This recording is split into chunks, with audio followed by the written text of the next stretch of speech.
Sir, ഇപ്പോൾ ഏറ്റവും അധികം ചർച്ച ചെയ്യപ്പെട്ടുകൊണ്ടിരിക്കുന്നത് SIR-നെ കുറിച്ചാണ്. SIR മൂലം BLOമാർ ആത്മഹത്യ ചെയ്യുന്നു. ഒരുപാട് കഥകൾ നമ്മുടെ പത്രങ്ങളിൽ ഇങ്ങനെ നിരന്തരമായിട്ട് വന്നുകൊണ്ടിരിക്കുകയാണ്. കർഷകർ ആത്മഹത്യ ചെയ്യുന്നതിനെക്കുറിച്ച് നിലവിലില്ല. ആത്മഹത്യ എല്ലാം ദുഃഖകരമാണ്. പക്ഷേ BLOമാർ പ്രശ്നം ഉണ്ടായിരിക്കും ഒരു പക്ഷേ, അല്ലെങ്കിൽ മറ്റു കാരണങ്ങളല്ല. അപ്പോൾ അതുകൊണ്ട് ആത്മഹത്യ ചെയ്യുന്ന BLOമാരുടെ കഥകളും SIR കൊണ്ടുണ്ടാകുന്ന അപകടങ്ങളെക്കുറിച്ച് മലയാള മനോരമയും മാതൃഭൂമിയും നിരന്തരമായി വാർത്തകൾ കൊടുത്തുകൊണ്ടിരിക്കുകയാണ്. SIR പാരലായിട്ട് നടക്കുകയും ചെയ്യുന്നുണ്ട്. ഈ SIR കൊണ്ട് ഉണ്ടാകുന്ന ഗുണങ്ങൾ എന്തൊക്കെയാണ്, ദോഷങ്ങൾ എന്തൊക്കെയാണ്, സാർ ഒന്ന് വിശദീകരിക്കാം. ഏറ്റവും പ്രധാന കാര്യമെന്ന് പറയുന്നത് ആദ്യം പറഞ്ഞ വിഷയം തന്നെ ആദ്യം പറയും, മരണങ്ങൾ. ഇത് പണ്ട് സംവരണത്തിൻ്റെ പേരിൽ വിപിക്സിൻ്റെ കാലത്തൊരു കുറച്ച് ഇങ്ങനെയുണ്ടായിരുന്നു, ആളുകളെ മണ്ണെണ്ണ ഒഴിച്ച് കത്തിക്കുക, വിദ്യാർത്ഥികൾ, അങ്ങനെ സംഭവം. മനുഷ്യൻ്റെ ജീവൻ വെച്ച് കളിക്കുന്ന കളി. പിന്നെ നമ്മുടെ ഈ ഡിമോണിറ്റൈസേഷൻ സമയത്താണ്. അന്നൊക്കെ ഒരു ശവം കിട്ടിയാൽ വലിയ സന്തോഷമായിരുന്നു ഈ പത്രക്കാർക്കും അതുപോലെ പ്രതിപക്ഷത്തിനും. കാരണം അതിന് ഡിമോണിറ്റൈസേഷൻ്റെ കാരണം കൊണ്ട് ATM പൈസ എടുക്കാൻ പോയപ്പോൾ മരിച്ചാണെൻ്റെ കഥയുണ്ടാക്കും എന്ന് പറയുന്ന പോലെ ഇപ്പം BLOമാരുടെ സംഗതി. ഇത്രയും BLOമാർ ഈ പറയുന്ന 12 സംസ്ഥാനങ്ങളും ഉള്ളിടത്ത് ഒന്നും ഇല്ലെങ്കിലും ചിലപ്പോൾ മരണങ്ങളുണ്ടാവും. ആ മരണത്തെ ഒരാത്മഹത്യയാക്കിയൊക്കെ മാറ്റിക്കഴിഞ്ഞാൽ ചില അഡ്വാൻറ്റേജ് ആർക്കെങ്കിലും ഉണ്ടാവാം. രാഷ്ട്രീയ പാർട്ടികൾക്ക് തീർച്ചയായിട്ടും ഉണ്ട്. ഈ മരിച്ച ആളിൻ്റെ വീട്ടിലെ വ്യക്തികൾക്ക് പോലും സർവീസിനിടയ്ക്ക് മരണം സംഭവിച്ചെന്ന് പറയുന്നതൊക്കെ ചിലപ്പം ഞാൻ ഇതിലേക്ക് ഡീപ്പായിട്ട് പോകുന്നില്ലെങ്കിലും അത് ആ മരണമെന്ന് പറയുന്ന ഒരു വിഷയമേ അല്ല എന്ന് ഇന്നലെ സുപ്രീം കോടതി തന്നെ പറഞ്ഞു. മരണം ജോലിയുടെ സമ്മർദ്ദം കൊണ്ടാണെങ്കിൽ ആ സമ്മർദ്ദമില്ലാതിരിക്കാൻ നോക്കേണ്ട ചുമതല നിങ്ങളുടേതാണെന്ന കപിൽ സിബലിൻ്റെ മുഖത്ത് നോക്കി സംസ്ഥാന സർക്കാരുകളോട് പറഞ്ഞത്. നിങ്ങൾ കൂടുതൽ ആളുകളെ വെക്കുകയോ ജോലി സമയം കൂട്ടുകയോ എങ്ങനെയെങ്കിലും മാനേജ് ചെയ്തിട്ട് you have to do it. Yes, that is it. Election കമ്മീഷന് സ്വന്തമായിട്ട് സ്റ്റാഫൊന്നുമില്ല.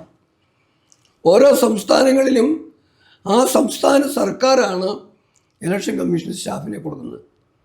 ഇലക്ഷനാണെങ്കിലും ഇലക്ഷൻ കമ്മീഷൻ്റെ മറ്റ് പ്രവർത്തനങ്ങൾക്കാണെങ്കിലും സ്കെലിറ്റൽ സ്റ്റാഫേ അതിൻ്റെ കീഴിലുണ്ടാവുള്ളൂ, അഖിലേന്ത്യാ തലത്തിൽ പോലും. അങ്ങനെ വരുമ്പം ആവശ്യമായ സ്റ്റാഫിനെ കൊടുക്കുന്നതിന് വെസ്റ്റ് ബംഗാളിനോ കേരളത്തിനോ തമിഴ്നാടിനോ പരാജയപ്പെട്ട സാഹചര്യത്തിലായിരിക്കും ഇവിടെ ഒരു BLO മരിച്ചിട്ടുണ്ടെങ്കിൽ ഉണ്ടാവുക.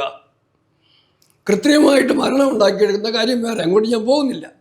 കൃത്യമായ തെളിവില്ലാതെ നമ്മളത് പറയുന്നത് ശരിയല്ല. തിരിച്ചു വരാം നമുക്ക് SIR-ലേക്ക്. ഈ SIR എന്ന് പറയുന്നത് ഭാരതത്തിലെ പൗരന്മാർക്ക് മാത്രമേ വോട്ടവകാശം പാടുള്ളൂ. ആ കാര്യത്തിൽ ആരെങ്കിലും തർക്കം പറയുമെന്ന് എനിക്ക് തോന്നുന്നില്ല. ജീവിച്ചിരിക്കുന്ന ആ പ്രായ പരിധി ആയിക്കഴിഞ്ഞ പൗരന്മാർക്ക് വോട്ട് കിട്ടാൻ പാടുള്ളൂ. അതാണല്ലോ അതിൻ്റെ ശരി. മരിച്ചു പോയവർക്ക് സ്വാഭാവികമായിട്ടും വോട്ടിന് അർഹതയില്ല, അവകാശമില്ല. കാഴ്ച കാണാൻ വേണ്ടി മറ്റു രാജ്യങ്ങളിൽ വന്നവർക്കും അവകാശമില്ല, കുടിയേറിയവർക്കും അവകാശമില്ല. ഇവിടെ സംഭവിക്കുന്ന എന്താണ്, പലപ്പോഴും നമ്മുടെയൊക്കെ വ്യക്തിപരമായ അനുഭവത്തിൽ, ഞാനൊക്കെ ഡൽഹിയിൽ 15 വർഷം ഉണ്ടായിരുന്ന നാട്ടിൽ അത്രയും ബുദ്ധിമുട്ട് വരാറില്ല.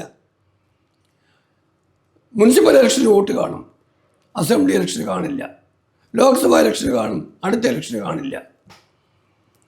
ഓരോ ഇലക്ഷനും അതിന് തൊട്ട് മുമ്പായിട്ട് അവിടെ ഭരിക്കുന്ന പാർട്ടിയുടെ മെഷീനറി ഉപയോഗിച്ചുകൊണ്ട് സർക്കാർ സംവിധാനത്തെ ദുരുപയോഗം ചെയ്തുകൊണ്ട് വോട്ടർ ലിസ്റ്റുകൾ കൃത്രിമം കാണിക്കുക അതിനകത്ത്.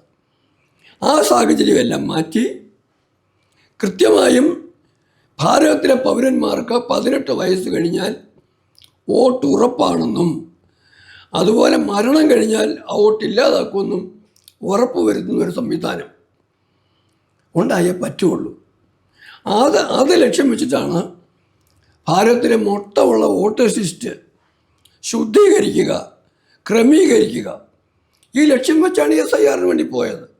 ഇത് ആദ്യത്തെ SIR ഒന്നുമല്ല, ഇതിന് മുമ്പും SIR-കൾ ഉണ്ടായിട്ടുണ്ട്, ഉണ്ടാവുകയും വേണം. ഇപ്പോൾ തന്നെ ഞാനൊരു കാര്യം പറയാം. കേരളത്തിലെ കാര്യം തന്നെ എടുത്തോളൂ. SIR കഴിഞ്ഞാലും ഈ സ്പെഷ്യൽ ഇൻറ്റൻസീവ് ഡ്രൈവ് കഴിഞ്ഞാലും എൻ്റെ കണക്കൂട്ടലിൽ കേരളത്തിലെ വോട്ടേഴ്സ് ലിസ്റ്റുകൾ ഡിപ്പെൻഡബിൾ ആയിരിക്കും, ആശ്രയിക്കാൻ പറ്റുന്നതായിരിക്കും എന്ന അഭിപ്രായം എനിക്കില്ല. കാരണം ആ വോട്ടേഴ്സ് ലിസ്റ്റിൽ തങ്ങൾക്ക് അനുകൂലമായി എങ്ങനെ ഇടപെടാം എന്ന് കൃത്യമായി അറിയാവുന്ന ഒരു രാഷ്ട്രീയ പ്രസ്ഥാനത്തിൻ്റെ കമ്മ്യൂണിസ്റ്റ് മാർക്സിസ്റ്റ് പാർട്ടിയുടെ കൂടെ നിൽക്കുന്നവരാണ് തൊഴിലാളികൾ വഴി ഭൂരിപക്ഷം പേരും. അവരുടെ ഇടപെടൽ ഏതെല്ലാം തരത്തിലാണ് ഇതിന് ടോപ്പ് വെക്കുന്നതെന്ന് പറയാൻ പറ്റില്ല. ഇന്ന് തന്നെ ഈ ഇലക്ഷനുമായി ബന്ധപ്പെട്ടൊരു വാർത്ത വന്നിരിക്കുന്നു. പോസ്റ്റൽ ബാലറ്റ് ഓഫീസിലെ അഡ്രസ്സിൽ വരും. വന്നു കഴിഞ്ഞാൽ യൂണിയൻകാരുടെ കയ്യിൽ അത് കിട്ടുന്നത്, അല്ലെ അവരാണ് അവിടെ മാനേജ് ചെയ്യുന്നത്. അവർ വോട്ട് ചെയ്ത് കൊടുത്തോളും, ഇല്ലെങ്കിൽ ഭീഷണിയാണ്, നിനക്ക് സ്ഥലം മാറ്റം എന്നൊക്കെ പറഞ്ഞു. അപ്പോൾ അങ്ങനെ സ്റ്റേറ്റ് മെഷീനറിയെ കൺട്രോൾ ചെയ്യുന്ന സംസ്ഥാന ഭരണകൂടങ്ങളുള്ള സ്ഥലങ്ങളിൽ, അത് ബംഗാളും വ്യത്യസ്തമാകാൻ വഴിയില്ല മമതയുടെ, അവിടെ SIR വന്നാൽ പോലും കൃത്യമായ തരത്തിൽ ഉദ്ദേശിച്ചതുപോലെ ക്ലീനിങ് നടക്കുമെന്ന് പ്രതീക്ഷിക്കാൻ പോലും പറ്റില്ല. അവിടെയാണ് കഴിയുന്നത്ര എക്സ്റ്റെൻറ്റ് വരെ, ഇപ്പോൾ കണ്ടില്ലേ ബീഹാർ 65 ലക്ഷം, ബംഗാളിലെയും സ്വാഭാവികമായും കോടിയോട് അടുക്കുമെന്നാണ് കാണുന്നത്. ഇതെല്ലാം വരുമ്പോൾ ഈ SIR ഇല്ലെങ്കിലത്തെ അവസ്ഥയാണ് ഉള്ള അവസ്ഥയെക്കാട്ടിലും എന്തായാലും നല്ലത്. പിന്നെ ഇപ്പോഴെന്തിനാണ് ചെയ്തത്? ഇപ്പോഴല്ല പിന്നെ എപ്പോഴാണെന്നുള്ള അതിനോട് ചോദിക്കണം മറുപടി. സമയം, ഈ സമയമൊക്കെ സഫീഷ്യൻ്റാണ്. സാറിനറിയാമല്ലോ ഒരു ബൂത്തിൽ എത്ര വോട്ടർമാരുണ്ട് സാർ? ഈ ന്യായം എല്ലാം പറയുമ്പോൾ ഒരു BLOയ്ക്ക് കൈകാര്യം ചെയ്യേണ്ട എത്ര വോട്ടർമാരുണ്ട്? 1500 അത്രേ ഉള്ളല്ലോ. അതും അവർക്ക് ഫെമിലിയർ ഏരിയയുമാണ്, സഹായിക്കാൻ വേണ്ടി BLAമാരും ഉണ്ട്. ഇതൊക്കെ ഇലക്ഷൻ ഡ്യൂട്ടിക്ക് പോകുന്നത് പോലും മരണതുല്യമാണെന്ന് കരുതി ബഹളം ഉണ്ടാക്കുന്ന ആളുകളെ, സഹപ്രവർത്തകരെയൊക്കെ ഞാനും കണ്ടിട്ടുണ്ട്, സാറ് കണ്ടിട്ടുണ്ടാവും. എന്ന് പറയുന്നത് പോലെ പണിയെടുക്കാതിരുന്നിട്ട് പണിയെടുക്കേണ്ടി വരുമ്പം ഉള്ളൊരു ബുദ്ധിമുട്ടായത്, അത്രയും കാര്യത്തിൽ പറയാനുള്ളൂ.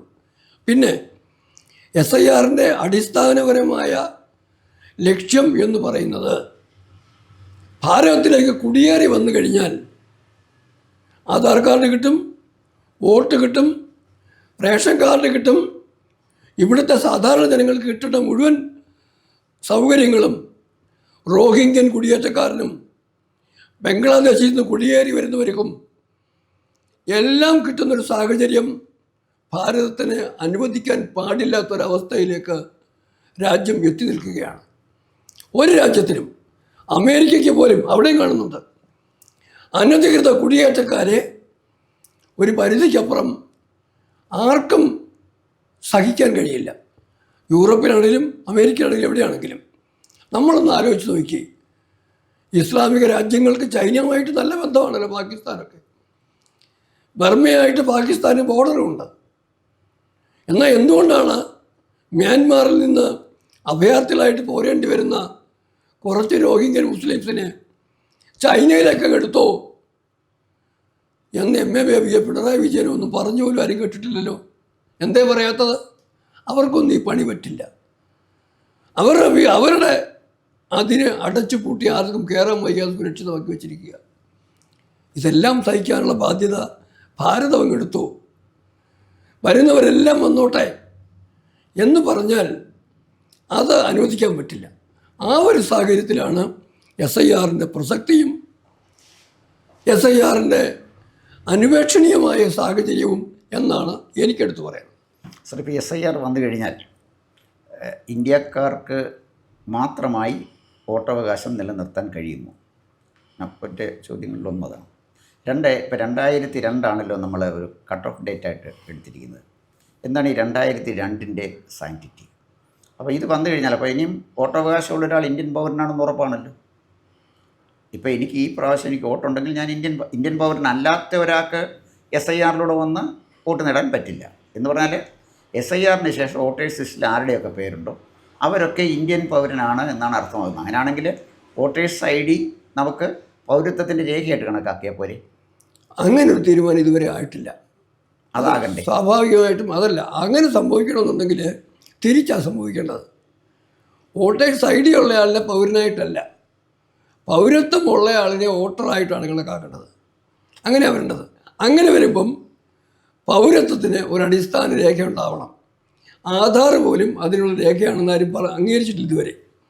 ആധാർ നമ്മൾ ഈ ആനുകൂല്യങ്ങളെ വിതരണം ചെയ്യാൻ വേണ്ടി ഉപയോഗിക്കാമെന്ന് പറഞ്ഞാലും, ഒരു പരിധി വരെ ഐഡൻറ്റിറ്റിക്ക് ഉപയോഗിക്കാമെന്ന് പറഞ്ഞാലും, സിറ്റിസൺഷിപ്പിന് ആധാർ മാത്രം പോരെന്നാണ് സുപ്രീം കോടതി തന്നെ അംഗീകരിച്ച് കഴിഞ്ഞ ഇലക്ഷൻ കമ്മീഷൻ നിലപാട്. അപ്പോൾ ഇലക്ഷൻ കമ്മീഷൻ്റെ കാർഡും അതിന് മതിയാകുന്ന ഡോക്യുമെൻ്റ് ആവില്ല.